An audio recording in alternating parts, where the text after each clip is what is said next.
රටේ නීති ආධිපත්‍ය තහවුරු කිරීම හා වැරදිකරුවන්ට තරාතිරම නොබලා නීති ක්‍රියාත්මක කිරීම ගැන ඔබ පාර්ශවයෙන් නිතර කතා කරනවා. නමුත් විපක්ෂය සහ විවිධ සංවිධාන චෝදනා එල්ල කරනවා. CID එක අල්ලස් කොමිසම වැනි රටේ ප්‍රධාන විමර්ශන ආයතන මුළුමනින්ම දේශපාලනීකරණය වෙලා කියලා.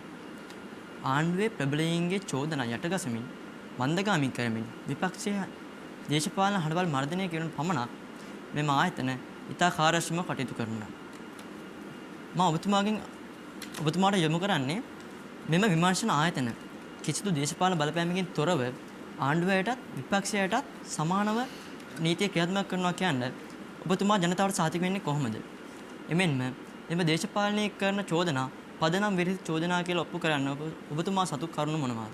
ඉතින් ඇත්තටම මේ පහුගිය කාලය තුල මේ රට තුල සිදුවුණු තත්ත්වයන් එක ගත්තොත් ඔබ ඔය අහන ප්‍රශ්නේ හරිම පැහැදිලි සාධාරණයි.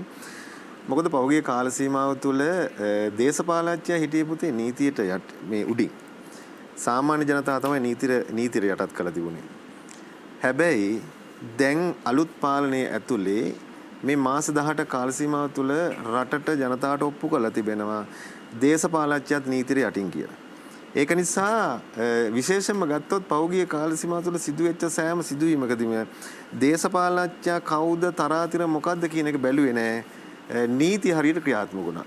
ඒක නිසා තමයි ආණ්ඩු පක්ෂයේ වුණත් කුමන හෝ චෝදනාවක් එල්ල වුණා කාට හෝ අනිවාර්යෙන් මේක නීති හමුවට ඉදිරිපත් වෙලා තිබෙනවා. ඒකේ මම හිතන්නේ නම් වශයෙන් නොකියුවත් රටක් ජනතාවක් දන්නවා මේ පහුගිය ගත වෙච්ච මාස කිහිපය ඇතුලේ සිදුවුණු තත්ත්වයන්. ඉතින් ඒක නිසා විශේෂයෙන්ම ගත්තොත් ඉතිහාසයේ සිද්ධ වුණේම දේශපාලනඥයා හිතේ නීතිය උඩින්.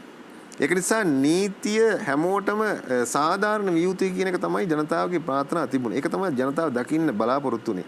ඒ නිසා අපි විශ්වාස කරනවා විශේෂයෙන්ම ගත්තොත් අපේ පාලනයේ ඇතුලේ අපිට තිබෙන ප්‍රධානම අභියෝගය තමයි එක පැත්තකින් මෙන්න මේ සමාජයේ ගිලිලා තිබිච්ච දුර්මතය වෙනස් කරන්නේ. විශේෂයෙන්ම අපෙන් බලාපොරොත්තු වුණා රටේ ජනතාව එක පැත්තකින් හොරකම වංචාව දූෂණය නාස්ති නතර කරන්න. අනිත් පැත්තෙන් එතෙක්කල් අවිනීතිය රජ වෙලා තිබුණේ. සාමාන්‍ය ජනතාව නීතිය ක්‍රියාත්මක වුණේ නැහැ.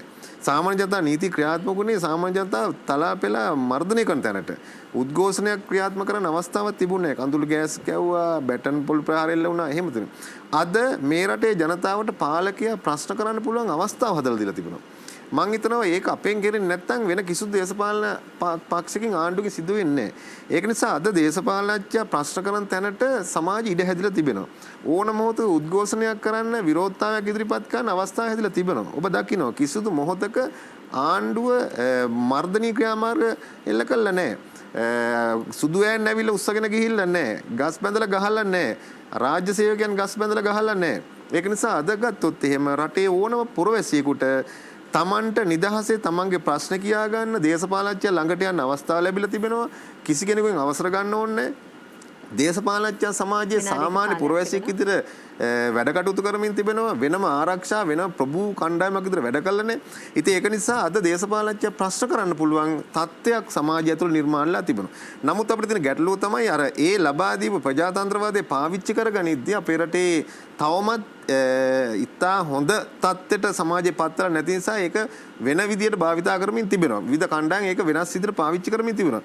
හැබැයි අපි විශ්වාස කරනවා නව පාලනය තුළ අපේ බලාපොරොත්තුව මේ රටේ ජනතාවට ප්‍රජාතන්ත්‍රවාද ලබා දී ඒ ප්‍රජාතන්ත්‍රවාද ලබා දෙනවා කියන එක තහවුරු වෙන්නේ රටේ දේශපාලනඥයා ප්‍රශ්න කරන්න ඉඩක් හදලා තිබෙනවා.